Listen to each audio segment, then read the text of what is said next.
ملک میں ہمارے غریب کمیٹی بنانے کا فیصلہ کیا گیا تھا، تو اس وقت بھی یہی کہا گیا تھا کہ یہ کمیٹی بنانے کا مطلب ہے کہ اب یہ کچھ چھپانا چاہتے ہیں، انہوں نے کچھ نکلنا نہیں۔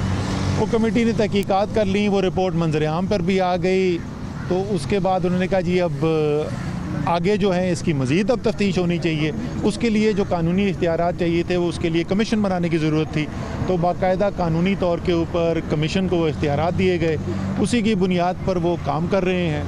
آج تک پاکستان کی تاریخ جو ہے وہ یہی رہی ہے جو آپ کہہ رہے ہیں، کمیشن بنتے ہیں، رپورٹیں بنتی ہیں، اس کے بعد کسی کو نظر نہیں آتی وہ کہاں گئی، اس کے اوپر عمل درآمد کرنا تو بہت دور کی بات ہے۔ تو اب چند دن کی بات رہ گئی ہے، نظر آ جائے گا آپ کو عمران خان میں اور باقی سب میں فرق ہے یا نہیں ہے۔ انشاءاللہ تعالی عمران خان جو ہے قوم کو وہ نا امید نہیں کریں گے۔ شوگر ایڈوائزری بورڈ جو ہے اس کا کیا رول ہے اس کے فیصلوں پر، اور دوسرا یہ جو نہیں ایک دو افغانستان 70% چینی جو ہے اسمگل کی گئی، اس کا کوئی ریکارڈ نہیں ہے، اور اسمگلنگ کے حوالے سے سوالات کیے گئے۔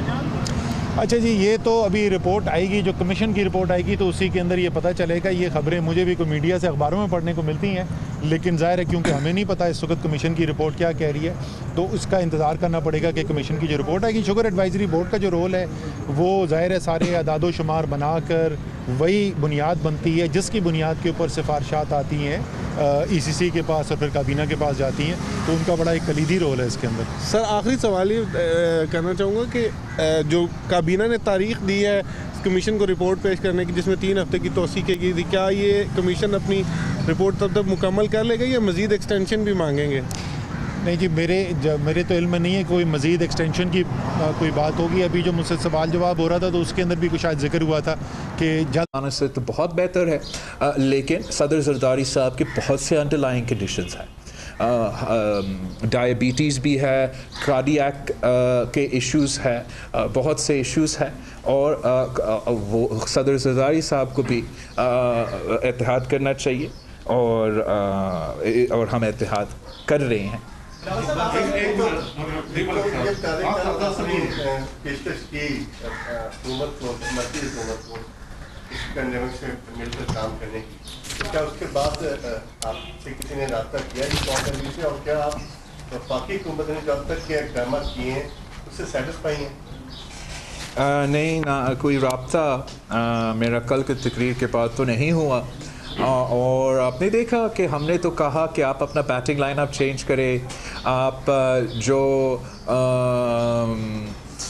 وہ سیریس لوگ سامنے لے کر آئے، اور افسوس کے ساتھ کہنے پڑتا ہے کہ جہاں انہوں نے ایک تو وہ بیٹنگ لائن اپ بھی وہی رکھا، اور پھر وہ جو ان کے سیریس لوگ ہیں وہ زیادہ سیریس ہونے کے باوجود ان سیریس لوگوں کی طرح تقریریں کر رہے ہیں۔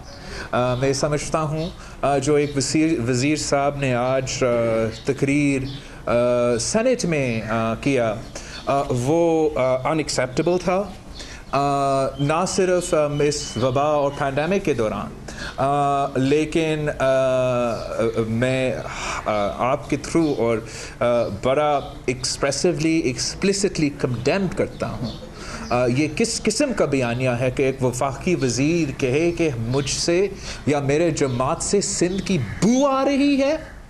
ایک وفاقی وزیر اس قسم کا الفاظ استعمال کر سکتے ہیں؟ یہ اس کا مطلب کیا ہے؟ ہم تو ہر صوبے کی بات کرتے ہیں، لیکن جب میں سندھ کا ساتھ جو ناانصافی ہو رہا ہے اس کا بات کرتا ہوں تو ہمیں کہا جاتا ہے کہ میں سندھ کارڈ کھیل رہا ہوں۔ جب میں یا شاہ محمود قریشی صاحب جنوبی پنجاب کی پاسماندگی کی بات کرتے ہیں تو کیا تب ہم جنوبی پنجاب کارڈ کھیل رہے ہیں؟